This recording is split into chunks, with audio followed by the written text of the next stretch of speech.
At my son's 40th birthday, he poured me wine like I was honored. But upstairs, lawyers waited with papers to steal my company. My own son. My daughter-in-law smiled as if I'd never notice. I stayed calm. I let them think they won. Days later, their careers collapsed under the truth I released. I'm glad you're here. Follow my story until the end and comment the city you're watching from so I can see how far my story has reached. The evening had been calm, the kind of quiet a man treasures after decades of hard work. Richard Coleman sat in his leather armchair, the newspaper folded neatly across his lap, his reading glasses resting low on the bridge of his nose. The smell of fresh coffee lingered in the study, a small comfort in his otherwise solitary routine. The front door burst open without warning. "Dad, I need you to listen to me this time, without jumping to conclusions." Daniel's voice was sharp, urgent, and unapologetic. He didn't bother knocking, didn't pause for breath. His confidence felt rehearsed, like he'd practiced the pitch in the driveway before charging inside. Richard slowly removed his glasses, folded the newspaper, and placed both on the table beside him. He rose deliberately, his movements steady, measured, every gesture carrying the weight of 40 years in construction, dealing with over-eager contractors and reckless promises. "Evening to you too, son." His voice was calm but firm. "What's so urgent it couldn't wait for a proper greeting?" Daniel paced to the bookshelf, then spun back, hands gesturing wildly. "This is it, Dad. The opportunity I've been waiting for. A real estate syndicate, guaranteed returns." Richard crossed the room to his filing cabinet, the creak of floorboards echoing in the silence. He opened a drawer, fingers pulling out a manila folder marked Daniel Investments, 2016 to 2024. He laid the papers across the coffee table, his eyes never leaving his son's. Guaranteed returns? Like the Miami condos were guaranteed? He slid a receipt forward. $75,000 gone in 3 months. Rental income promised, foreclosure notice delivered. Daniel's jaw tightened, his posture faltered, confidence slipping. That was different. This time, Richard cut him off by producing another folder. Or like the cryptocurrency mining equipment that never arrived. 50,000 wired to a stranger you met online. You showed me YouTube videos, called it the future of wealth. The website vanished overnight. Daniel's face flushed red. "You never trust me. Every time I try to build something, you sabotage it with your negativity." His voice rose, filling the room with echoes. Richard calmly placed another document on the table. The food truck business. $30,000 in startup costs. 93 days before your partner, a convicted felon, disappeared with the equipment and the money. Tell me, Daniel, was that negativity or was it foresight? Daniel's hands shook as he snatched his jacket from the couch, movements sharp with anger. "You're impossible. This syndicate has real properties, real investors, real returns. You'll regret walking away." "Show me the documentation," Richard said evenly. "I don't have it with me." "Then you don't have my money." The silence stretched, heavy and cold. Daniel's shoulders sagged for a moment, then squared again with stubborn defiance. "Fine. When this deal makes millions without you, don't come crawling back asking for your cut." He stormed toward the door, his footsteps hammering against the oak floor. The slam rattled the windows, and through the glass, Richard watched his son fumble with his car keys. The engine roared too loud, tires squealing against gravel as red taillights disappeared into the night. Richard stood at the window long after the sound faded, his reflection ghost-like against the glass. The house, once warm, felt hollow now, filled with echoes of raised voices and broken promises. He turned toward the kitchen, his feet tracing a familiar path across creaking boards. Coffee, his ritual response to confrontation. Grinding beans, measuring water, the steady drip filling the silence. 40 years of marriage had taught him that some conversations demanded coffee afterward, even when conducted alone. Steam rose from the mug as he carried it back to the study. He opened the filing cabinet again, pulling folders in chronological order. Miami, crypto, food truck, casino bailouts. Each folder a lesson Daniel refused to learn. The Miami condos first, glossy brochures of pristine towers over Biscayne Bay, Promises that dissolved with the developer's disappearance. 75,000 gone, with nothing to show but paper. The cryptocurrency venture followed. Websites and videos that looked polished until they evaporated, leaving 50,000 vanishing like smoke. Then the food truck, bright ideas on paper, locally sourced menus, a prime downtown location. But Richard had uncovered the partner's embezzlement history. Daniel had dismissed the warnings, paranoia. 3 months later, the truck, the partner, and the money were all gone. Richard sipped his coffee, staring at the stack of ruined ventures. Nearly $200,000 lost over 6 years. Every time Daniel promised the next opportunity would be different. Every time Richard had hoped. Every time disappointment followed. But tonight felt different. Daniel's anger had been sharper, his desperation thicker. The way he avoided eye contact when speaking of his syndicate, the vague answers, the missing documents. Richard had seen those signs before, in subcontractors who promised steel and delivered sand. And always behind Daniel's reckless schemes there was Vanessa. Before her, his son's ambitions had been smaller, manageable.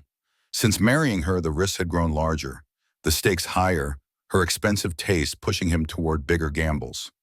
On Richard's desk sat a family photo, Daniel at 18, accepting his high school diploma. Pride had shone in his eyes then, genuine accomplishment earned through real effort. When had that changed? When had his son started believing success could come without struggle? The lamp cast a warm glow over the financial wreckage spread across the desk. Richard gathered the papers, returned them to their folders, and slid the cabinet shut with finality.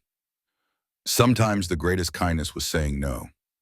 He turned off the lamp, the study falling into darkness, and climbed the stairs toward bed. Yet even as he lay down, the silence carried an edge, as though the night itself held its breath, waiting for what would come next. Morning sunlight streamed through the kitchen window as Richard Coleman slipped his grocery list into his wallet. Yesterday's clash with Daniel felt like a distant storm, the kind that rattles the night but leaves the morning deceptively calm. The house smelled of coffee and polished wood. The simple rhythm of folding laundry and planning errands steadied him after the turbulence of his son's visit. He took the reusable shopping bags from the pantry hook and stepped out the front door. The air carried the sweetness of Dorothy Miller's lilacs from next door, their blossoms heavy with spring. The quiet street welcomed him with the same calm predictability he had known for 40 years. But halfway down the brick walkway, his stride faltered. His Honda sat at the curb like a wounded animal. The car tilted strangely, low to the ground, its body sagging on all sides. Richard's heart sank as he stepped closer. All 4 tires had collapsed, rubber crumpled against the rims. This wasn't the slow deflation of age or a nail picked up on the highway. Each tire bore precise punctures near the sidewalls. Small, deliberate holes driven in at the perfect angle to destroy them. He crouched, running a calloused finger along the gash of the front passenger tire. A sharp metallic head caught his touch. A roofing nail, exactly the kind he kept in his workshop. Richard straightened slowly, the morning air thickening around him. He circled the car, 4 tires, 4 identical wounds. No accident, no coincidence. A professional's hand guided this destruction. The argument from last night replayed in his mind. Daniel's fury, the slammed door, the parting threat that success would leave his father behind. Richard clenched his jaw. The timing was too sharp to ignore. Pulling his phone from his pocket, he dialed Daniel. His son answered on the 3rd ring, voice thick with sleep. "Dad? What's wrong? It's barely 9. "Daniel," Richard said, steady but cold, "I found my tires slashed this morning. All 4 of them." A pause stretched across the line. Then Daniel's tone shifted into practiced sympathy. "Dad, that's awful. Probably neighborhood kids messing around. You know how spring break gets." "All 4 tires, Daniel. 4 nails driven in with precision. That's not mischief, that's sabotage." Another pause, heavier this time. "Are you accusing me of something?" Daniel's voice carried hurt, but Richard had heard him feign sincerity too many times before. When he lied about gambling losses, about commissions that never arrived, about failed ventures that were supposedly someone else's fault. I'm asking if you noticed anything unusual last night. Strange cars, anyone lingering near the house? I drove straight home, Daniel replied quickly. Look, I know we had words yesterday, but I'd never... Dad, come on. This is vandalism. You should call the police. Should he? Richard stared at the crippled vehicle. What proof did he have beyond suspicion and timing? His accusation, once spoken, could shatter whatever fragile connection remained with his son. I'll handle it through insurance, he said at last. Thanks for your concern. Dad, wait. I'm sorry about yesterday, about everything. We both said things we didn't mean. Let's talk later, okay? Richard's silence pressed against the phone. Then quietly he ended the call. He contacted roadside assistance. The operator promised a tow truck within 45 minutes. Richard lowered himself onto the porch steps, grocery bags limp at his feet. At 68, the weight of exhaustion settled into his bones more quickly than it once had. He rubbed his temples, staring at the wounded car, wondering whether he had just accused his son unjustly or spared himself from believing a truth too bitter to face. When the mechanic arrived, his verdict matched Richard's suspicions. 4 deliberate punctures. Whoever did this knew exactly what they were doing, the man said, shaking his head. You're looking at about 800 in damage. Richard nodded grimly, signing the paperwork. His hands trembled as he carried his bags back inside, the morning bright and deceptively cheerful around him. At noon, he sat at the kitchen table with a turkey sandwich and yesterday's paper. The words blurred before his eyes, his thoughts consumed by the image of Daniel standing over his car with a hammer and nails. He pushed the paper aside, reached for his coffee, and willed himself to think of anything else. The phone rang. He froze. Daniel's name glowed across the screen. Richard answered. Hey, Dad, Daniel said brightly, his tone too polished, too quick. How's your day going? Interesting, Richard replied carefully. Spent the morning at Morrison's Tire Center. A beat of silence, then a forced chuckle. Oh, right, the vandalism. That really stinks. But listen, I've got good news. Tomorrow's my birthday. Vanessa planned something special. Nothing fancy, just dinner at the house. 6 o'clock. Emily will be there. Would mean a lot if you came. Richard's grip tightened on the phone. Tomorrow, his son's 40th birthday. Amid all the chaos, he had forgotten. That's thoughtful of you, Richard said cautiously. Come on, Dad. We don't always see eye to eye on money, but we're family. Emily specifically asked if Grandpa would come. She's excited to see you. Emily, his granddaughter, had always been the bright light in their fractured gathering, as honest, kind, untouched by her parents' ambitions. If she wanted him there, how could he refuse? What should I bring? Just yourself. Vanessa's handling everything, food, decorations, all of it.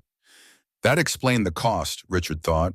Vanessa's all out usually meant extravagance Daniel couldn't afford, but this time it wasn't Richard's problem to solve. Of course, I'll be there. 6 sharp. Fantastic. And Dad, thanks for not making a big deal about yesterday. I was stressed. Took it out on you, I'm sorry. The apology sounded almost genuine, softened with a trace of vulnerability Richard hadn't heard in years. Maybe he had misjudged the tires. Maybe this was Daniel's attempt at peace. Water under the bridge, son. I'll see you tomorrow. After he hung up, Richard sat in the kitchen staring at the clock, listening to the hum of the refrigerator. For the first time in days, he let himself feel cautiously hopeful. The wounds of the past were deep, but perhaps tomorrow's dinner could begin to heal them. He rose, clearing the lunch dishes, already considering what gift to bring. Danger has a way of wearing a mask. That evening, it came dressed as laughter, candles, and the promise of family. Richard Coleman stepped out of the taxi, a carefully wrapped gift tucked beneath his arm, the air heavy with the scent of barbecue smoke drifting from his son's backyard. Through the front windows, he saw silhouettes moving, far more than he expected for a simple family dinner. The house glowed with new light fixtures and glittering decor, nothing like the modest home he remembered. He barely raised his hand to knock when the front door swung open. Dad, you made it. Daniel's face shone with warmth that looked genuine enough to disarm a weary heart. Richard held out the gift. Happy 40th, son. Daniel's smile trembled for a fraction of a second before returning, bright and eager. This means everything. Come inside. Richard entered, and the transformation stunned him. Crystal glasses shimmered on polished tables, A chandelier sparkled overhead. In the food, an endless spread of catered dishes looked fit for a gala, not a birthday dinner. Voices filled the living room, young professionals with wine glasses discussing investments and careers. Richard! Vanessa swept in from the kitchen in a dress that gleamed like liquid silk, her perfume trailing behind her. So wonderful you could come. Let me introduce you to everyone. But before Richard could be ushered away, a familiar voice cut through the crowd. Grandpa! Emily's embrace wrapped around him like the first true welcome of the night. Her smile carried none of the polished artifice around them. I'm so glad you came. I wouldn't miss your father's birthday, sweetheart. How's college treating you? Finals next week, but I'm surviving. She grinned, then lowered her voice. Want me to grab you a drink? Dad stocked your favorite beer. Daniel appeared, already holding an imported bottle Richard remembered from a Portland steakhouse. Here you go, Dad. Thought you'd appreciate the touch. Richard accepted it, his chest tightening with a strange mixture of gratitude and unease. Maybe his son truly wanted to reconnect. Maybe last night's destruction of his car really had been random mischief. Maybe. The evening unfolded with surprising ease. Guests asked about his construction business. Vanessa glided gracefully with wine bottles and practiced smiles, and Daniel raised a glass for a toast. To family, to second chance, to the future. The wine was exquisite, smooth enough to soften suspicion. For a while, Richard let himself relax, listening to Emily's stories about psychology classes. The tension of recent days blurred at the edges, but soon he noticed the details that didn't fit. Daniel checked his watch too often. Vanessa's smiles never quite touched her eyes. When Richard glanced around, he caught them exchanging quick, meaningful looks. Each time he finished a glass, Vanessa appeared instantly with another, her insistence dressed as hospitality. Hours slipped by. Richard sank into a new leather armchair, the kind Daniel couldn't possibly afford. The wine warmed him, dulled his judgment, wrapped the room in a golden haze. Dad, Daniel said, appearing at his side with another drink. Let me show you the renovations upstairs. We've done amazing work on the master suite. Now, though, Richard frowned. Shouldn't you be with your guests? They're fine. Come on, you'll love it.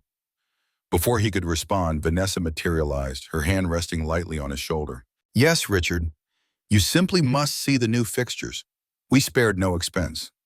That phrase echoed in his mind. No expense spared. Strange words for a couple drowning in debt. As Richard started to rise, Emily appeared beside him, her face pale, eyes wide. She gripped his arm with a strength that startled him. Grandpa, she whispered urgently, you need to leave. Right now. His pulse quickened. What? Please, she begged, her voice sharp with fear. Trust me, something's wrong. You have to go. Daniel's smile froze, his voice calm but edged. Molly, don't be dramatic. Grandpa was just about to see the upstairs. No, he wasn't. Emily's grip tightened. Her eyes glistened with tears. Grandpa, please, you have to go home. The raw terror in her voice pierced the haze of alcohol, sobering him in an instant. Richard had never seen his granddaughter afraid. Confused, maybe. Angry at her parents, certainly. But never this.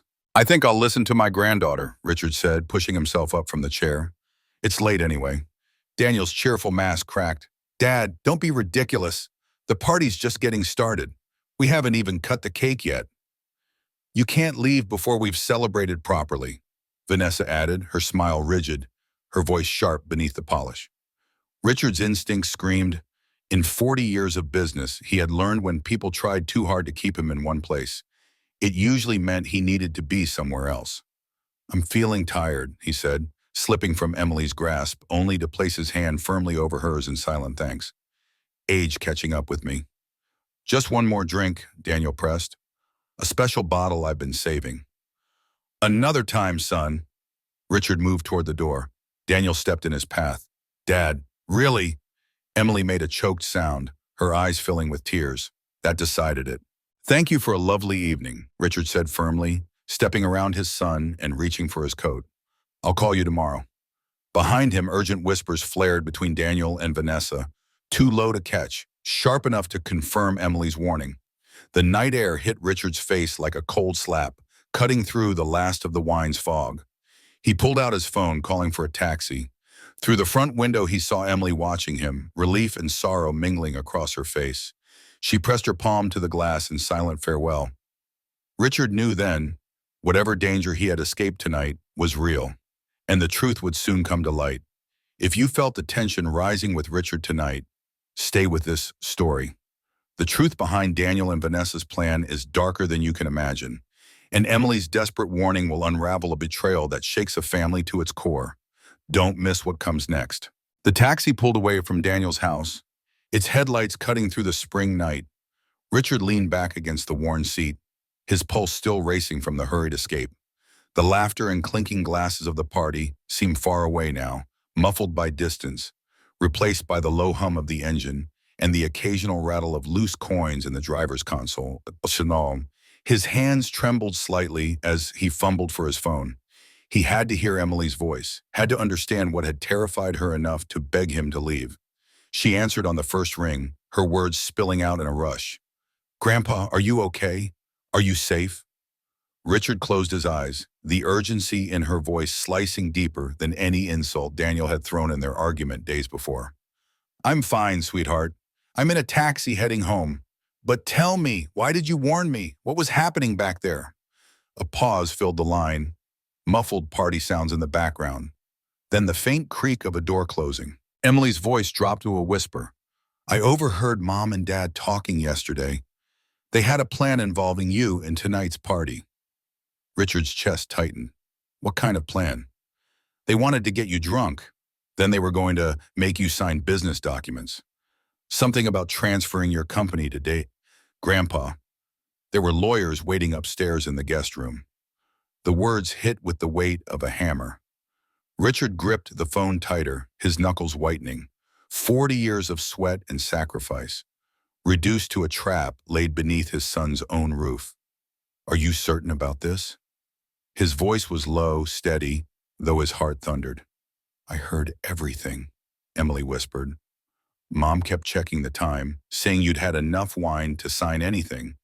Dad was supposed to get you upstairs with some excuse about renovations. Grandpa, they wanted to take everything from you." The pieces fell into place with cruel clarity. The lavish party, the endless refills of expensive wine, Daniel's insistence on showing him the upstairs suite, Vanessa's sly encouragement. It was never about celebration. It was a stage built for betrayal.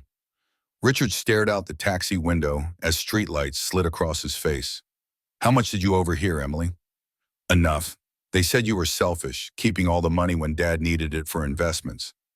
Mom was so sure it would work. She laughed and said older people get confused after a few drinks, that you'd sign anything they put in front of you." The casual cruelty stung nearly as much as the scheme itself, not just betrayal, but contempt. They had spoken of him as though he were an obstacle, not a father.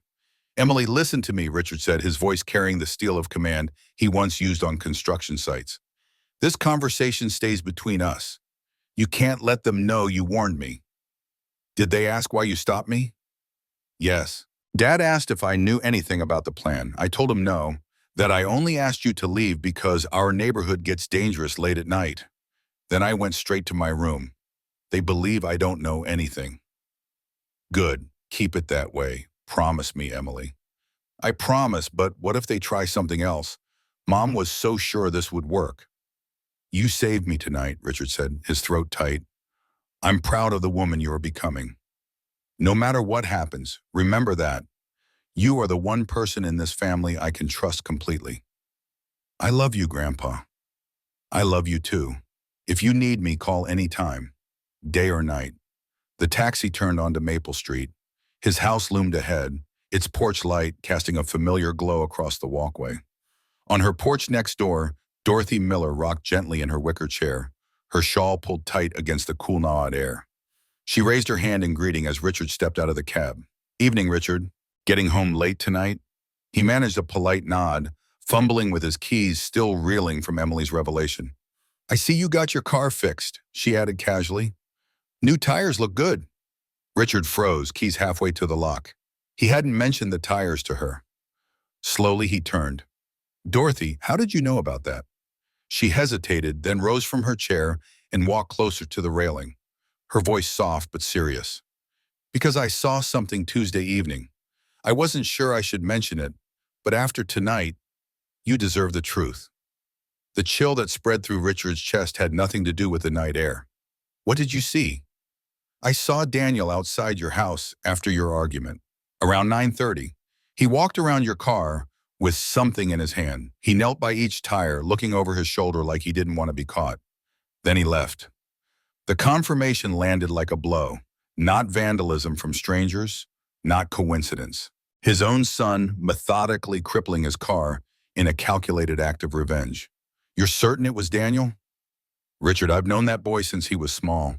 It was him. He didn't see me in the dark, but I saw everything.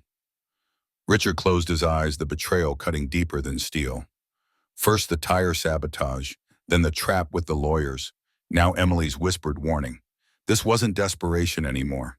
This was war, declared by his own blood. He nodded slowly. Thank you, Dorothy, for telling me. She gave him a steady look. Family or not, he has no right to destroy what you've built. If you ever need someone to back up what I saw, I'll stand by you. Richard turned the key and stepped inside his house, every light blazing against the darkness. The walls around him, built from decades of honest labor, no longer felt like simple shelter. Tonight they felt like a fortress under siege. The truth had settled.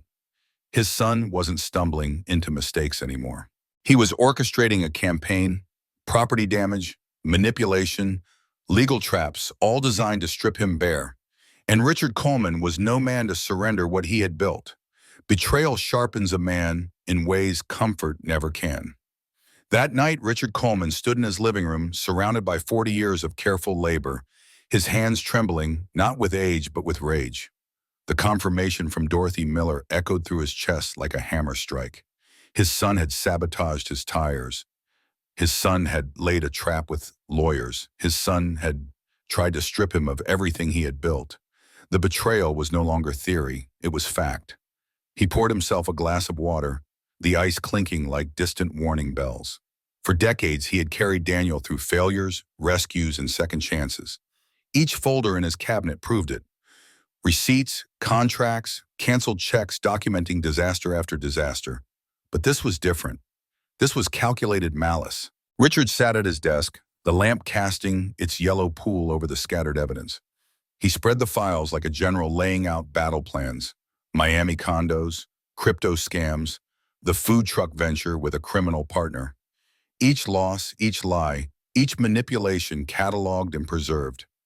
His son had forgotten one thing. Richard had learned the art of war long before Daniel was born. Not the war of fists and fury, but the war of patience, strategy, and precision. A man who built an empire from cement and sweat knew the value of foundations. Daniel's foundation was rotten, and Richard was ready to expose every crack. He opened a fresh legal pad and began outlining steps with the calm precision of a builder drafting blueprints. 3 phases, each deliberate, each designed to cut deeper than the last. Phase 1, expose Daniel's lies to the very investors he had once deceived. Marcus Thompson with the Miami condos, David Rodriguez with cryptocurrency, Jennifer Walsh with the food truck. Each had lost thousands. Each still carried wounds from trusting a Coleman by blood. Richard would remind them with documents and dates of who had bled them dry. Once they compared notes, Daniel's credibility would crumble before Monday morning. Phase 2, Vanessa, the woman who fed Daniel's hunger for wealth, who urged him toward bigger risks, who dressed her ambition in designer silk. She had her own reputation. Senior client manager at Pinnacle Financial, trusted with high net worth accounts. Richard would pierce that armor. He would show her employers what kind of woman plotted to defraud an elderly man of his life's work. Integrity was her livelihood. Strip that away, and she would have nothing left to stand on. Phase 3, legal consequences, lawsuits, complaints, investigations. The system Daniel thought he could twist would become the very trap that closed around him. Richard leaned back in his chair, the plan taking shape as naturally as laying brick. Betrayal had given him clarity. He no longer wrestled with doubt. He would not confront his son with pleading words or wasted advice. He would answer deception with truth, silence with exposure, betrayal with accountability. The night grew colder. Outside, Dorothy's porch light remained off, her silhouette rocking slowly in her wicker chair, a sentinel who had witnessed too much. Richard found strange comfort in her presence. She had seen the truth. She would stand as a witness, if needed. For the first time in days, Richard felt calm. His rage had distilled into something sharper. Resolve. Tomorrow, the first envelopes would leave his house. By Monday, the community that had once whispered about Daniel's ambition would see him clearly. As a fraud, a schemer, a man willing to betray his own father for a signature. Richard gathered the files back into their folders, closed the drawer with deliberate finality, and set the pen down on the desk. He rose, turned off the lamp, and stood in the quiet of his home. The betrayal still burned, but beneath it smoldered something stronger. The certainty that justice was finally within reach.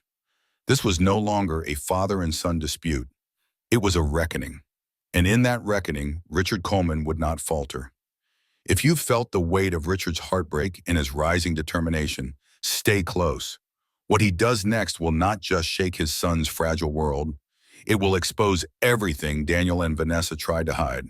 Follow along, like, share, and subscribe so you don't miss the storm that's about to break.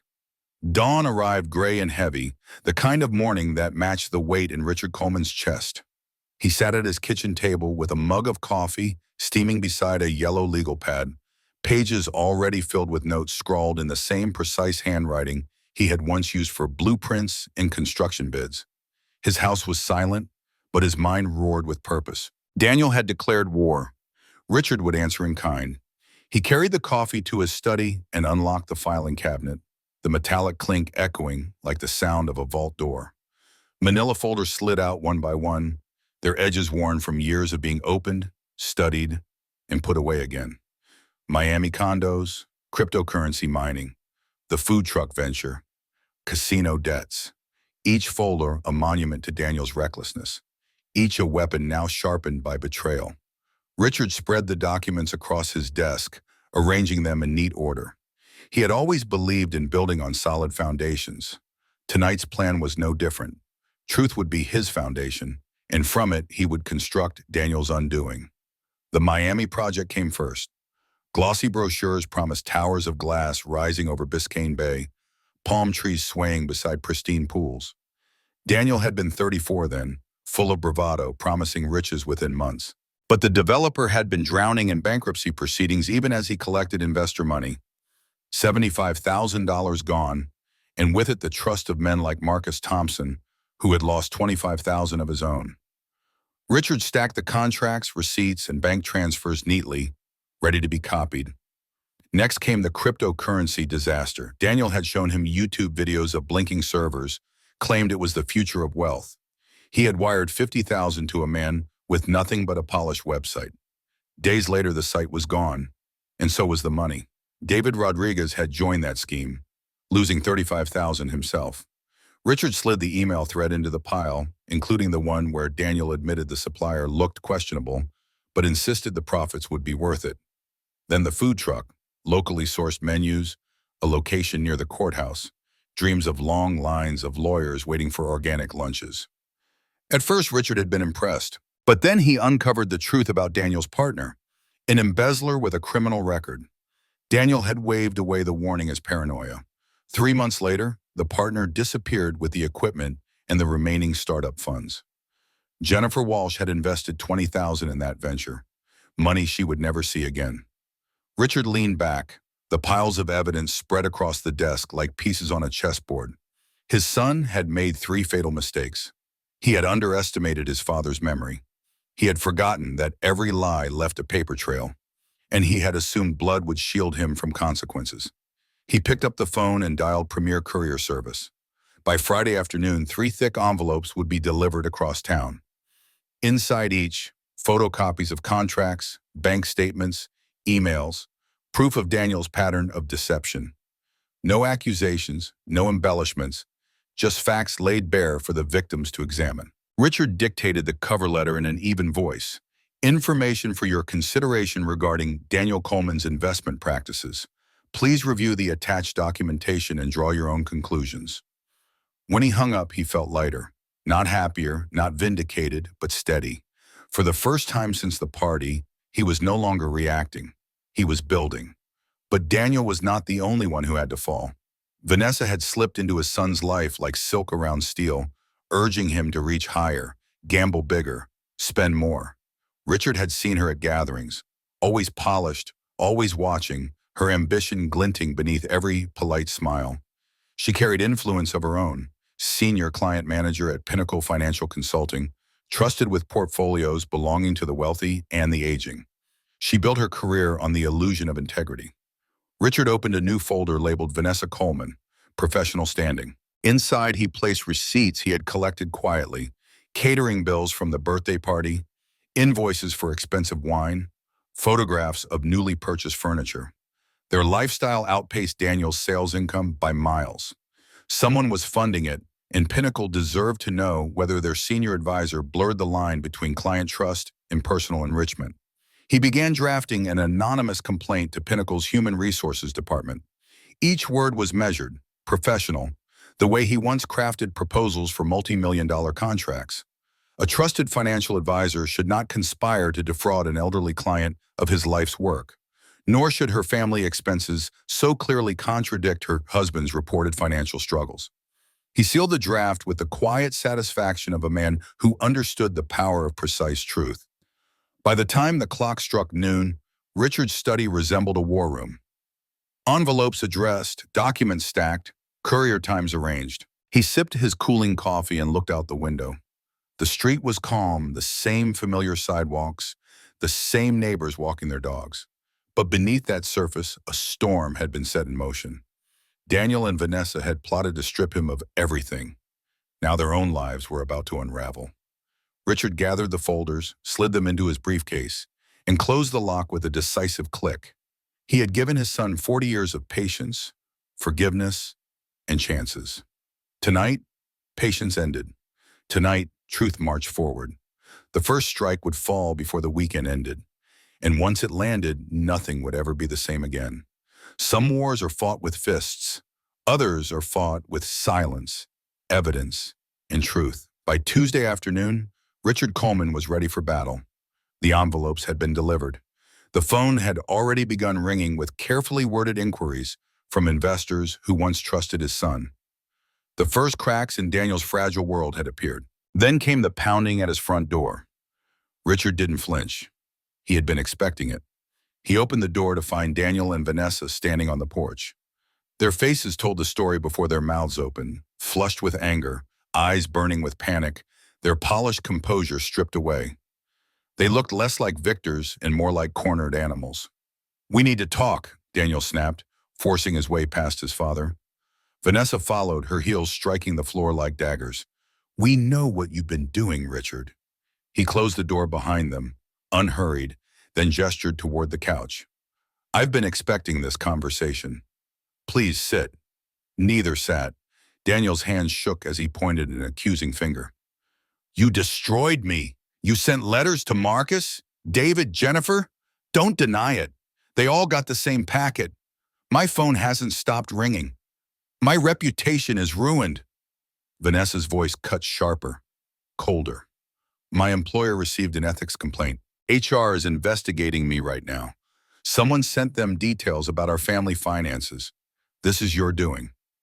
Richard walked to his leather armchair and lowered himself slowly, his calm presence filling the room. "I didn't destroy you. I revealed the truth. The truth did the rest." "Truth?"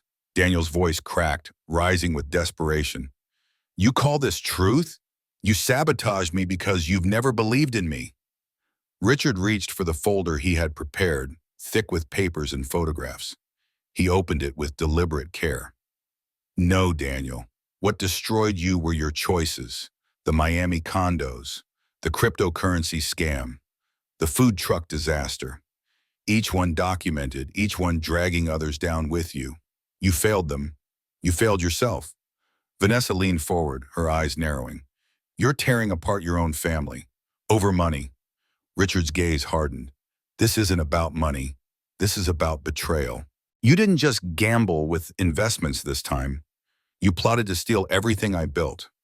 You lured me into your home with a party, kept pouring drinks, and tried to lead me upstairs to lawyers waiting with documents. Don't insult me by pretending otherwise. The color drained from Vanessa's face. Daniel's mouth opened, then closed again, his bravado collapsing. Richard pressed on, his voice steady as stone. Emily told me the truth. She heard your plans. She saw your intent. And Dorothy Miller watched you slash my tires with your own hands after our argument. That's not ambition. That's war. The room fell silent.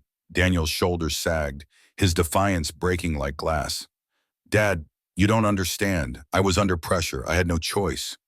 You had every choice, Richard said, his voice rising for the first time. And you chose to betray me. Vanessa's mask cracked, her voice trembling. This is still family. We can fix this. You stopped being family when you plotted theft, Richard replied coldly. What you face now is not revenge. It is accountability. Daniel dropped onto the couch, burying his face in his hands. Vanessa stood rigid, her eyes darting as if searching for an escape hatch in the walls. The silence pressed down, thick with the weight of consequence. Richard closed the folder and set it on the table. You will never deceive this community again. The investors will know the truth. Vanessa, your firm will know the truth. You wanted to destroy me, but all you've done is reveal who you really are. He rose from his chair, signaling the conversation's end. Leave, both of you. Daniel looked up, his eyes red. What about Emily? Emily will be fine, Richard said firmly. She chose honesty. She chose courage. Her future remains untouched by the wreckage you created. Neither of them argued. They stood, defeated, their footsteps dragging toward the door. When it closed behind them, Richard stood alone in the silence, his chest heaving, not with anger but with release. The reckoning was over. Through the window he watched their car pull away, its taillights shrinking into the distance. The storm they had unleashed had broken against the walls of his house, and they were the ones left shattered. His phone buzzed. Emily's name lit the screen. Richard answered, his voice softening instantly. Grandpa, are you okay? I heard them talking about some investigation. I'm fine, sweetheart. Justice has been served, and your future is safe. Relief poured through her voice. I love you, Grandpa. I love you too, Emily, always. Richard lowered the phone, staring at the stack of folders on his desk. 40 years of sweat and sacrifice had survived the fire of betrayal, and for the first time in days he felt peace. Stay with this story because Richard's battle is far from over. What comes after a reckoning can be even more dangerous. Don't miss what happens next. Make sure to like, share, and subscribe so you're here for the final storm. The house was quiet again, but the silence carried a different weight than before. Richard Coleman walked slowly through his living room, every step echoing against polished wood floors that had witnessed arguments, betrayals, and now the aftermath of truth. He paused near the window where, just hours ago, Daniel and Vanessa had stood trembling with fury and fear. Their departure had left behind a strange calm, as if the storm had finally broken and the air was still heavy with rain. He sat at his desk, resting his hand on the thick stack of folders.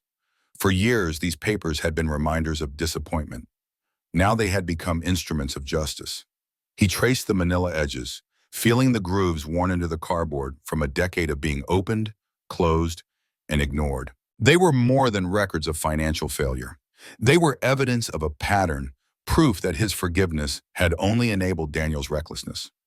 Richard leaned back in the leather chair, staring at the lamp's glow reflecting off the desk surface. The years played across his mind like fading film. Daniel as a boy running across the yard with scraped knees. Daniel at 18 with pride in his eyes as he held a diploma. Daniel at 34 promising wealth with brochures of Miami condos. Each memory felt like a different son, a man who had once carried potential but had lost it piece by piece, swallowed by ambition and greed. He thought of Vanessa too, always polished, always poised, her ambition wrapped in silk and perfume. She had stood beside Daniel at the confrontation, rigid and unyielding, her eyes flashing with the cold calculation of a woman who had staked her future on manipulation. Richard had no pity left for her. Her career at Pinnacle Financial now lay beneath the shadow of an ethics investigation. The higher the climb, the harder the fall. She had chosen her path, and the ground was already crumbling beneath her. But not everything was loss. One voice, one light had cut through the darkness. Emily. The memory of her hand gripping his arm at the party, her whisper pleading with him to leave, still lingered with startling clarity. It had not just saved him, it had preserved everything he had built. She was proof that integrity could survive even in a house poisoned by deception. The phone vibrated softly on the desk. Richard picked it up, his granddaughter's name glowing on the screen. Grandpa? Her voice was hesitant, fragile. Yes, Emily, I'm here. I heard Mom and Dad when they came home. They were arguing, yelling. I think they know it's over. Are you okay? Richard closed his eyes, his heart tightening at the tremor in her tone. I'm fine, sweetheart. I need you to hear this. None of what's happening is your fault. You did the right thing. You protected me when no one else would. That's what matters. I was so scared, she admitted. When Dad blocked the door, when Mom kept pushing you to drink more, I didn't know if you'd listen. You were brave, Richard said firmly. Braver than most adults I know. I owe you more than I can ever repay. There was silence for a moment, the kind that carries emotion too heavy for words. Then Emily whispered, I love you, Grandpa. I love you too, Emily, always. When the call ended, Richard set the phone down gently. His heart ached for the girl caught between parents blinded by greed. But he knew she would be stronger because of this. She had seen what betrayal looked like. She had chosen honesty instead. That choice would carry her further than her parents could imagine. The clock on the mantel chimed softly. Richard rose and crossed to the window. Outside, Maple Street lay quiet under the orange glow of streetlights. Dorothy's silhouette rocked gently in her chair, her quiet presence a reminder that he was not entirely alone in this battle. The neighborhood still stood, his house still stood, his life's work still stood. Daniel and Vanessa might have thought they could strip him of everything with papers and signatures. But they had underestimated the strength of a man who had built with his hands, who had survived decades of storms and setbacks. They had underestimated a father who still carried the steel of his own father before him. The fallout was already spreading. By now, Marcus Thompson, David Rodriguez, and Jennifer Walsh were comparing notes. Their voices would carry through Luan's business community, warning others, sealing Daniel's fate. At the same time, Pinnacle Financial would be dissecting Vanessa's actions, questioning her integrity, unraveling the threads of her carefully crafted image. The reputations they had guarded so fiercely were already collapsing. Richard turned away from the window, exhaling slowly.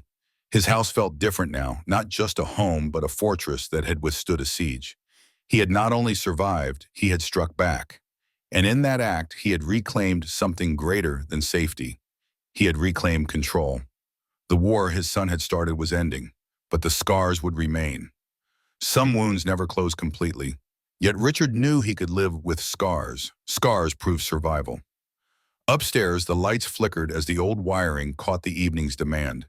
Richard reached to turn off the lamp, letting the house settle into quiet darkness. Tomorrow would bring new challenges, but tonight he carried a calm he hadn't felt in years. He had protected what mattered. He had protected himself. And most importantly, he had protected Emily's future. The days that followed moved like slow thunder rolling across the horizon. Each morning brought a new ripple of consequence for Daniel and Vanessa. Calls from furious investors grew sharper, voices demanding answers that Daniel no longer had the power to invent. Pinnacle Financial suspended Vanessa pending a full investigation, her once flawless reputation now a subject of whispered doubt in conference rooms she had once commanded. Richard Coleman followed the news of their unraveling not with glee, but with a measured calm. He had not sought revenge for pleasure. He had sought truth for survival. His home, once shadowed by betrayal, now felt lighter, as though the very walls carried the relief of justice. On Friday evening, Emily appeared at his doorstep. She carried no books, no bag, only herself, her eyes tired from sleepless nights, her expression guarded. Richard opened the door wide and she stepped into the familiar warmth of his house. "Grandpa," she said softly, "can I stay here tonight?" "Always," Richard replied, and his voice carried no hesitation. They sat together at the kitchen table. Emily fiddled with her sleeves before speaking. They're still fighting. Mom blames Dad blames everyone else. I can't stand listening anymore. It doesn't feel like home. Richard reached across the table, taking her hand in his. Home isn't a place, Emily. It's people. And you will always have a home here. Her eyes brimmed with tears, but she managed to smile. For the first time in days, her face relaxed, as if she had finally found a safe harbor. Richard rose and walked to the cabinet. He retrieved a leather-bound ledger, the same one he had used to track every major contract of his construction shrubbery company. He placed it in front of her, the embossed initials catching in the lamplight. This is the record of everything I built, he said. Every deal, every project, every lesson I learned the hard way. I want you to have it one day. Not now, but when you're ready. It belongs to the one person I trust to carry forward what I've spent a lifetime creating. Emily touched the cover reverently. Grandpa, I don't know if I'm worthy of that. You proved your worth the moment you stood up for the trade. Richard answered firmly. What I've built doesn't belong to deception. It belongs to courage. And you have that. The fire in the hearth crackled, filling the silence with a steady rhythm. Richard studied his granddaughter's face, the reflection of the flames dancing in her eyes. In her, he saw the promise of everything Daniel had squandered.